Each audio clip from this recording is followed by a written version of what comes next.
Dear students, जैसा कि अभी हम लोग ऑपरेशन ऑन सेट्स वाला टॉपिक बुक के ऊपर डिस्कस कर रहे थे, उसमें जो एसएलओज हैं ओवरलैपिंग एंड डिसजॉइंट सेट्स ये डिस्कस कर रहे थे और universal and complement of a set. Disjoint set कौन से होते हैं, ओवरलैपिंग सेट कौन से होते हैं, चलिए जरा देखते हैं।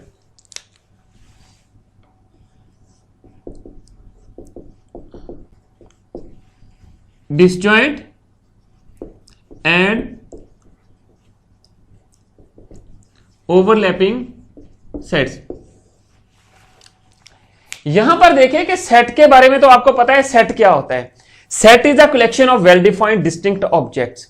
अब टू ऐसे सेट्स होंगे जिनका कोई एलिमेंट सेम नहीं होगा, जो कि सारे के सारे डिफरेंट होंगे। देखिए जरा कि डिसजॉइंट का मतलब होता है कि एक दूसरे से सेपरेट होना या अलहदा होना।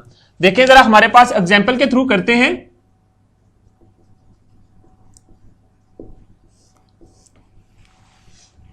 एक सेट आपके पास X है जिसमें हम देखते हैं 3, 5, 7, 8, ये इसकी टेबुलर फॉर्म है। सिमिलरली सेट Y है, उसमें देखें 9, 10, 11, 12 ये एलिमेंट्स हैं। अब मैंने आपको क्या बताया कि जो डिसजॉइंट सेट्स होते हैं इसमें कोई भी एलिमेंट सेम नहीं होता। यहां पर देखें कि अगर हम लोग इनकी इंटरसेक्शन लेते हैं, X इंटरसेक्शन Y, ये देखें जरा 3, 5, 7, 8,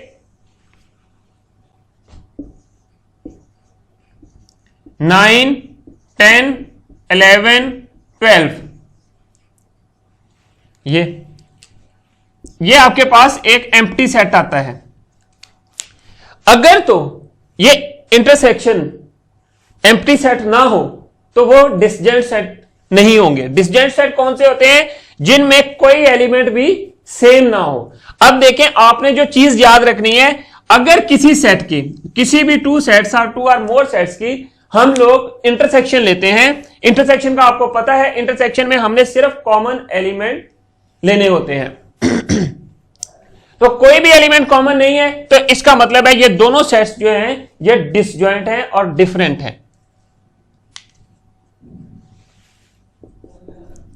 there is no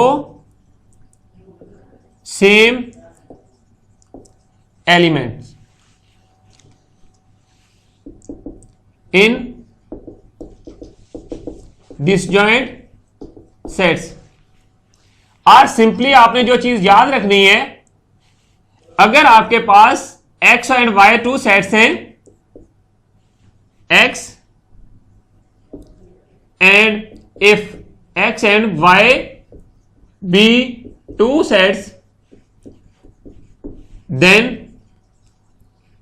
X intersection Y will be empty। तो ये चीज आपके पास हो जाए। अगर ये कंडीशन फुलफिल कर जाते हैं कोई से भी टू और मोर सेट्स, तो वो सेट्स क्या होते हैं, वो डिसजॉइंट सेट्स होते हैं। इसी तरह ओवरलैपिंग सेट्स है। ओवरलैपिंग कौन से सेट्स होते हैं, ओवरलैपिंग ऐसे सेट्स होते हैं जिनके एटलीस्ट जिनमें से वन एलिमेंट कॉमन हो। वन एलिमेंट सेम हो जाएगा तो इसका वन से ज्यादा भी हो सकते हैं, तो इसका मतलब है वो आपके सेट जो हैं वो ओवरलैपिंग सेट्स होंगे।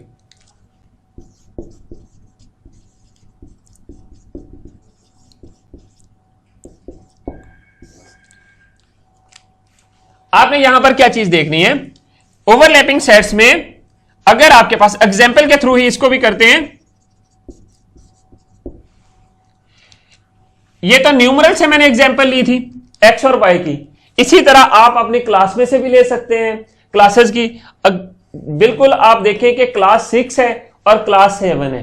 क्लास 6 के और क्लास 7 में जो स्टूडेंट्स हैं वो डिफरेंट होते हैं, वो दोनों की दोनों क्लासेस जो होती हैं वो डिसजॉइंट होती हैं। 6 क्लास भी 6 और 7 दोनों में डिफरेंट स्टूडेंट्स होंगे उनकी शेप्स, उनके रोल नंबर्स हर स्टूडेंट्स के वो डिफरेंट होंगे। इसका मतलब है कि वो सारे के दोनों क्लासेस जो हैं वो डिसजॉइंट सेट्स को बिलोंग करती हैं। अब यहां पर देखें कि आपके पास कुछ नंबर्स हैं, जिस तरह यहां पे है एक्स है, एक्स सेट लेते हैं कोई भी, इसमें 1 2 3 अप टू 10 ले लेते हैं, और यहां पर वाई सेट लेते हैं, उसमें देखें 10 11 12 13 14 15 ये एलिमेंट्स हैं। अब यहां पर हमने क्या चीज देखनी है, हमने यहां पर भी इंटरसेक्शन लेनी है। एटलीस्ट वन एलिमेंट कॉमन होना चाहिए। यहां पर इनमें कौन सा एलिमेंट कॉमन आता है दोनों सेट्स के अंदर? 10। अगर हम लोग इंटरसेक्शन लेते हैं, ये आपके पास 10 नंबर आता है, इसका मतलब वन एलिमेंट इसमें कॉमन है। 1 से ज्यादा भी हो सकते हैं। अगर इसी सेट को मैं 9 से स्टार्ट करूं तो मेरे पास 9 and 10 आ जाएंगे, which is this is not equal to, so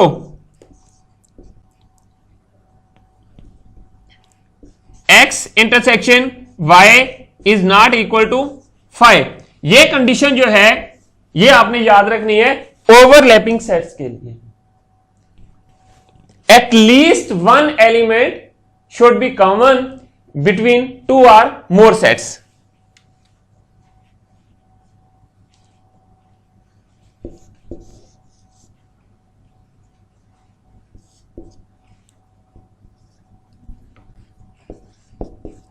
At least one element must be same। आपके पास एटलीस्ट वन एलिमेंट जो है वो सेम होना चाहिए ओवरलैपिंग सेट्स के लिए। जबकि डिसजॉइंट में हमने क्या लिखा था कि नो एलिमेंट सेम, कोई एलिमेंट सेम नहीं होना चाहिए। आपने जो मेन चीज याद रखनी है कि जो अगर हम लोग डिसजॉइंट सेट्स की इंटरसेक्शन लेते हैं वो एम्प्टी सेट आएगा, और हम लोग ओवरलैपिंग सेट्स की इंटरसेक्शन लेते हैं वो एम्प्टी सेट नहीं आना चाहिए। अगर एम्प्टी सेट जैसे ही आ गया तो इसका मतलब है वो आपके पास ओवरलैप डिसजॉइंट सेट्स हैं, ओवरलैपिंग नहीं है। अब हम लोग देखते हैं यूनिवर्सल सेट और फिर उसके बाद complement of set. Universal set क्या है उसकी एग्जांपल देता हूं मैं। इस तरह के आप अपने स्कूल को कंसीडर कर लें और उसके अंदर जो है डिफरेंट क्लासेस होती हैं, उनको हम लोग सबसेट्स भी कहते हैं। यूनिवर्सल सेट ऐसे सेट को कहते हैं जिसमें वो सारे के सारे सेट इंक्लूडेड होते हैं या एलिमेंट इंक्लूडेड होते हैं जो अंडर कंसीडरेशन होते हैं। देखें जरा,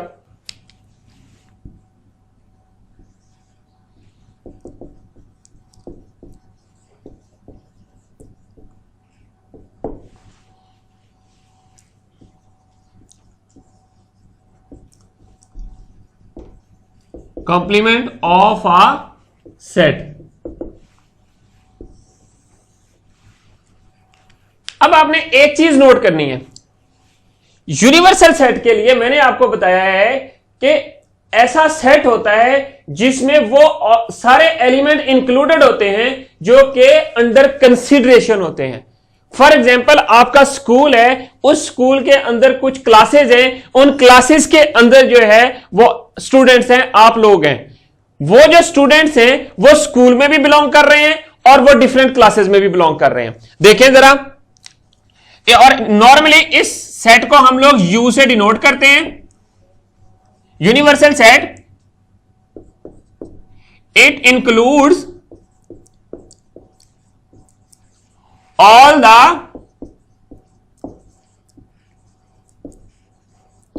elements which are under consideration। Under consideration का मतलब है कि जो हम लोग अपने पार्टिकुलर क्वेश्चन में यूज कर रहे हैं सेट्स, उन सब में वो एलिमेंट इंक्लूड होते हैं। देखें जरा, यहां पर इसको हम लोग यू से डिनोट किया जाता है। मेरे पास एक सेट है, for example n is equal to set of natural numbers, और मैं एक सेट लेता हूं ये 3 4 5, बी सेट लेता हूं 8 9 10। अब आपने एक चीज चेक करनी है कि ये दोनों जो सेट्स गिवन है, ये दोनों सेट्स वो इस सेट में इंक्लूडेड है, और जो n है आपके पास वो u है। ये ऐसा लार्ज सेट होता है जिसमें गिवन सेट्स के सारे एलिमेंट्स इंक्लूड होते हैं।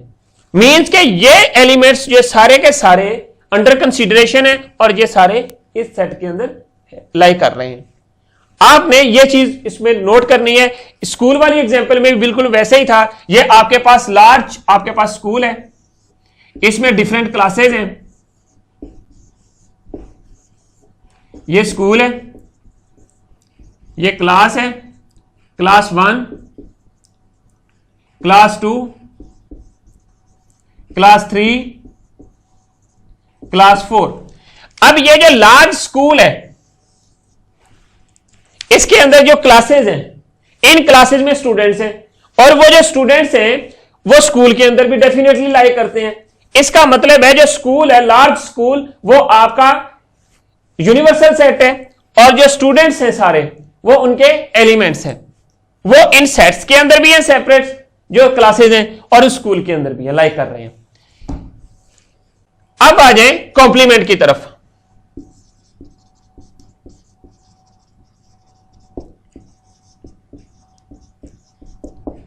कॉम्प्लीमेंट का ऑफ अ सेट फाइंड करने के लिए आपको डिफरेंस आना चाहिए बिटवीन टू सेट्स का, कि डिफरेंस कैसे फाइंड करते हैं। हमने डिफरेंट फाइंड करना सीखा था। वो कैसे? सपोज आपके पास ए सेट गिवन है और दूसरा सेट बी है। हम लोग जब डिफरेंस फाइंड करते हैं उसके लिए ये चीज यूज करते हैं, A minus B or A slash B. इसका मतलब यह है कि डिफरेंस के लिए हम लोग शो करते हैं डिफरेंस। इसके वो एलिमेंट राइट करने होते हैं जो कि बी में नहीं होते। सपोज आपके पास ये ए और बी टू सेट्स हैं, ये एग्जांपल जो ऊपर लिखी हुई हैं इन्हीं को ले लेते हैं। ये 3 4 5 है और ये 8 9 10 है, ये टू सेट्स हैं। मतलब क्या है कि ए के आपने वो एलिमेंट राइट करने हैं जो कि आपके पास है बी में नहीं है। कौन से हैं देखें, a minus B equal to 3 4 5 minus 8 9 10। तो हम लोग यहां पर क्या करते हैं, 3 4 5 ये राइट कर देते हैं। अब जब आपके पास ये चीज राइट करते हैं, इसका मतलब ए के वो एलिमेंट ले लिए जो बी में नहीं है। ए का कोई भी एलिमेंट बी में प्रेजेंट नहीं है, इसलिए ए के सारे एलिमेंट यहां पर हमने राइट कर दिए। इसी तरह जो कॉम्प्लीमेंट है वो आपने यू सेट यूनिवर्सल सेट के आपने वो एलिमेंट लेने होते हैं जो कि पार्टिकुलर गिवन सेट में नहीं होते। अब मैं अगर इस चीज को लिखना चाहूं कि ए सेट है और यू मेरे पास है, यूनिवर्सल सेट ये है, तो उसके लिए मैं क्या करूंगा, ए का कॉम्प्लीमेंट फाइंड करने के लिए ए कॉम्प्लीमेंट को हम लोग ए के ऊपर डैश जो सुपरस्क्रिप्ट है वहां पर राइट कर देते हैं, या सुपरस्क्रिप्ट में ए सी राइट कर देते हैं कॉम्प्लीमेंट के लिए। ये इक्वल होता है यू, यूनिवर्सल से इसको माइनस कर देना होता है, यू माइनस ए। तो अब जब आप इसको सब्ट्रैक्ट करेंगे, अब यूनिवर्सल सेट आपके पास कौन सा था, सेट ऑफ नेचुरल नंबर्स। आपने अब कौन से एलिमेंट लेने हैं इसके यूनिवर्सल सेट के, इन एलिमेंट्स के अलावा यूनिवर्सल सेट के सारे एलिमेंट ले लेने हैं। अब यूनिवर्सल सेट जो है नेचुरल नंबर्स का किस तरह शो होता है, अगर हम लोग टेबुलर फॉर्म में राइट करें 1 2 3 4 5 अप टू सो ऑन, हमें नहीं पता कहां तक जा रहे हैं। अब जब हम लोग यहां पर लेके आते हैं, इसके बाद आपने एक चीज चेक करनी है,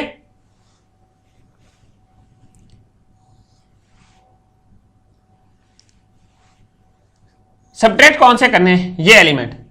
देखिए आपने क्या किया, 1 2 1 2 3 4 5 लीव कर दें, 6 7 8, अगर मैं यहां पर लिख दूं लेस देन 15 एंड देन यहां पर क्या है 14 आ जाएगा। अब इसको अप टू मैं 14 तक राइट कर देता हूं। तो ये आपके पास यूनिवर्सल सेट है। यहां पर मैंने क्या किया, कंडीशन लगा दी यूनिवर्सल सेट के लिए कि नंबर्स जो है लेस देन 15 होने चाहिए। यहां पर नेचुरल नंबर्स है, इसमें 0 इंक्लूड नहीं होता, 1 से स्टार्ट करेंगे और 15 तक जाएंगे, 15 से लेस 14 तक जाएंगे। अब यहां पर हमने टेबुलर फॉर्म में राइट किया। टेबुलर फॉर्म में राइट करने के बाद हम लोगों ने जो यू में से ए को माइनस कर दिया। जब ए को माइनस किया तो आपके पास ए कॉम्प्लीमेंट बन गया। इसी तरह आप बी कॉम्प्लीमेंट फाइंड कर सकते हैं और डिफरेंट एग्जांपल जो आपकी बुक के ऊपर हैं और जो एक्सरसाइज के क्वेश्चन हैं वो आप कंप्लीट कर सकते हैं।